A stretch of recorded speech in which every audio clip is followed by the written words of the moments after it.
Assalamualaikum warahmatullahi wabarakatuh. Kita berjumpa lagi ya. Pada kesempatan ini kita akan membahas tentang klasifikasi materi dan perubahannya. Namun untuk video kali ini dikhususkan untuk membahas tentang klasifikasi materinya saja ya. Untuk lebih memahaminya, mari kita simak penjelasan berikut ini. Materi adalah segala sesuatu yang mempunyai massa dan dapat menempati sebuah ruang.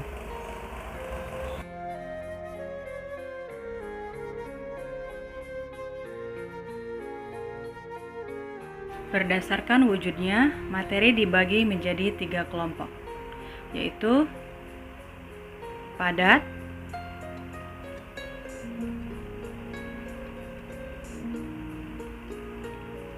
cair,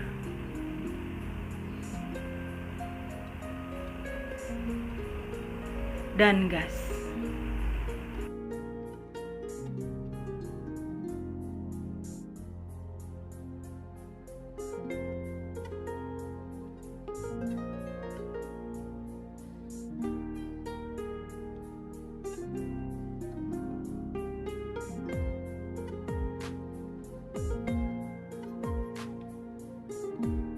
Perbedaan sifat zat padat, cair, dan gas.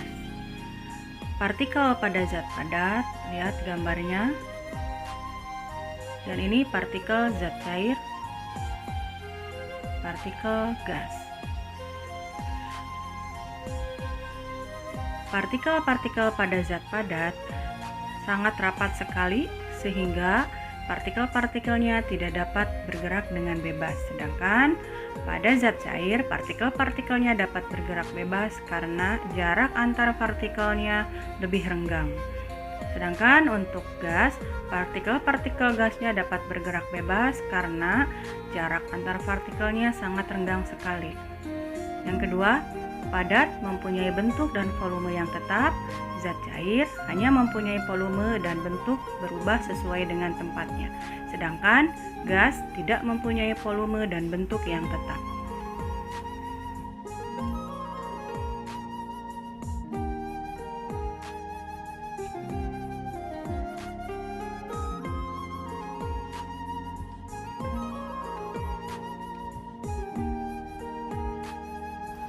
Pengelompokan materi berdasarkan komposisi dan sifatnya dibagi menjadi 2, yaitu ada yang namanya zat tunggal atau disebut juga dengan zat murni.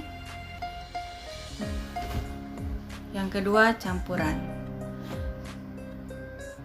Zat tunggal dibagi menjadi 2, unsur dan senyawa.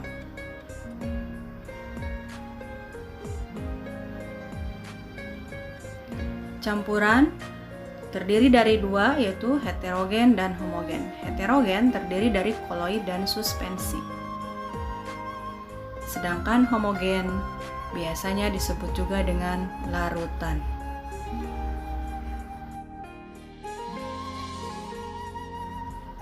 Unsur merupakan zat tunggal yang tidak dapat diuraikan lagi menjadi zat yang lebih sederhana dengan proses kimia biasa. Bagian terkecil dari unsur adalah atom. Unsur di alam dapat dibagi menjadi 2 jenis, yaitu unsur logam dan unsur non-logam.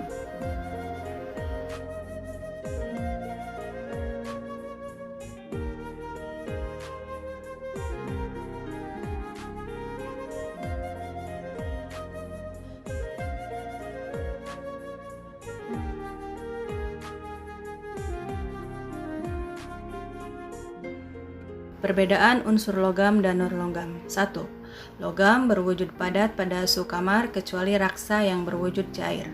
Kalau non-logam, ada yang berwujud padat, cair, dan juga gas. Yang kedua, logam dapat ditempa dan dapat direnggangkan, sedangkan non-logam bersifat rapuh dan tidak dapat ditempa. Ciri yang ketiga, logam konduktor listrik dan panas, sedangkan non-logam tidak dapat menghantarkan listrik dan panas kecuali grafit. Raksa biasa digunakan untuk mengisi termometer, sedangkan grafit ini biasanya digunakan untuk isi baterai.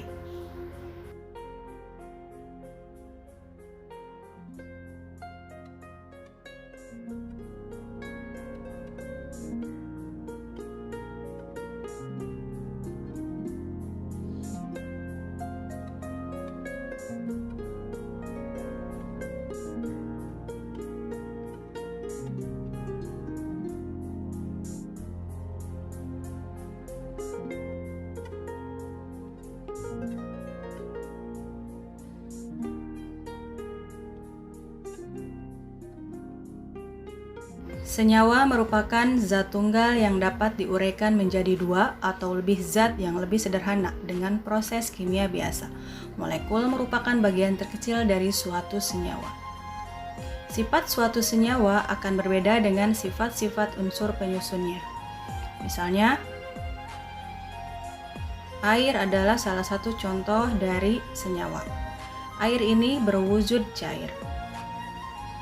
Dan air ini terdiri dari unsur oksigen dan hidrogen, di mana oksigen berwujud gas,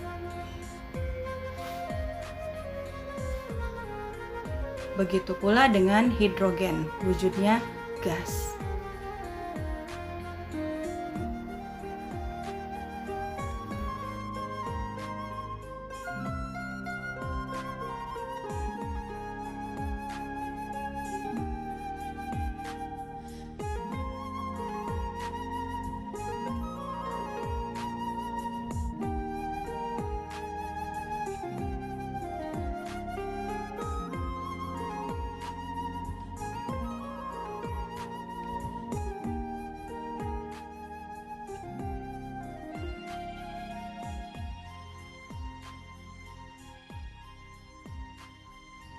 Campuran adalah suatu materi yang terdiri atas dua zat atau lebih yang masih mempunyai sifat zat asalnya.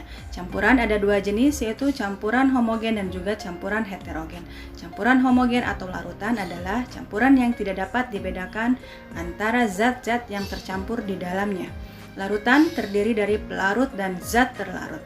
Zat terlarut ada yang berbentuk padat, ada juga yang berbentuk cair.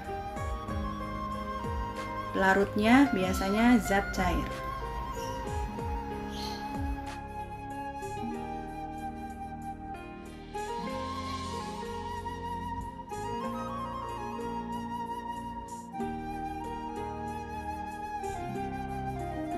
Jenis larutan dalam kehidupan sehari-hari diantaranya yaitu asam, basa, dan garam. Ciri-ciri dari asam yang pertama, rasanya masam. Yang kedua, dapat menimbulkan korosi atau kerusakan. Dan yang ketiga, dapat mengubah warna kertas lakmus biru menjadi merah. Contohnya yaitu berbagai jenis buah-buahan.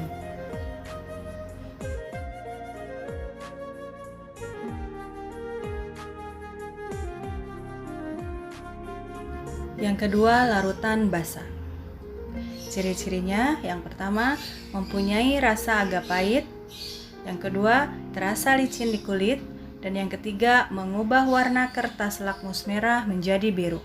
Contohnya, pasta gigi, obat-obatan, sabun cuci, pupuk, dan juga obat mah.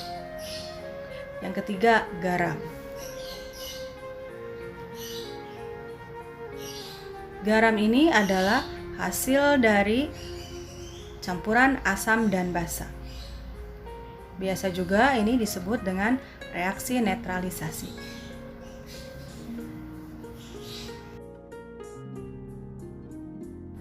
Contoh reaksi ini dalam kehidupan sehari-hari yaitu orang yang sedang sakit lambung akan meminum obat mah, di mana pada saat sakit mah lambung dalam keadaan asam dan obat mah ini bersifat basa. Untuk membedakan asam dan basa dapat menggunakan indikator.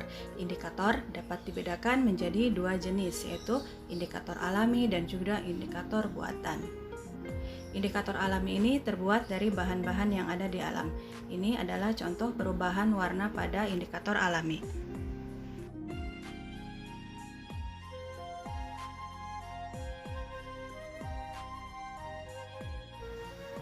Indikator buatan ada dua jenis, yaitu kertas lakmus merah dan juga kertas lakmus biru. Di sini ada video perubahan warna pada kertas lakmus merah dan biru apabila dimasukkan ke dalam larutan air jeruk, air sabun, air cuka, dan aquades. Hasilnya nanti kalau kertas lakmusnya berubah menjadi merah berarti bersifat asam, kalau kertas lakmusnya berubah menjadi biru berarti sifatnya basa, sedangkan kalau kertas lakmusnya tidak berubah artinya cairan tersebut netral atau garam.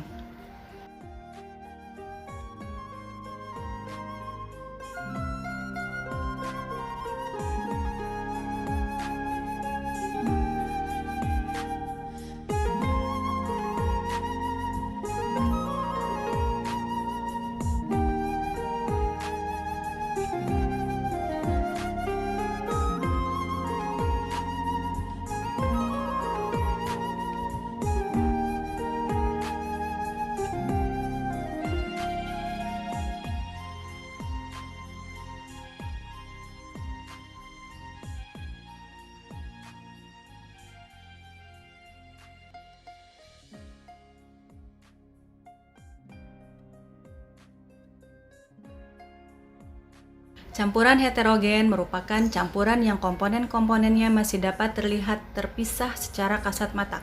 Ada dua jenis campuran heterogen, yaitu suspensi dan koloid. Suspensi campuran zat atau senyawa yang terlihat keruh dan tidak bisa stabil. Jika dibiarkan akan mengendap, misalnya air kopi yang kalau dibiarkan akan mengendap di bagian bawah.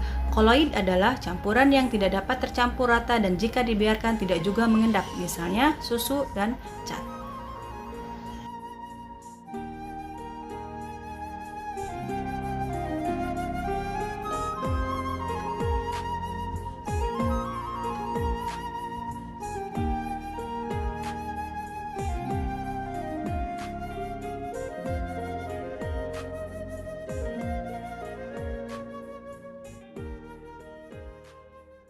Kita akhiri pertemuan kali ini. Wassalamualaikum warahmatullahi wabarakatuh.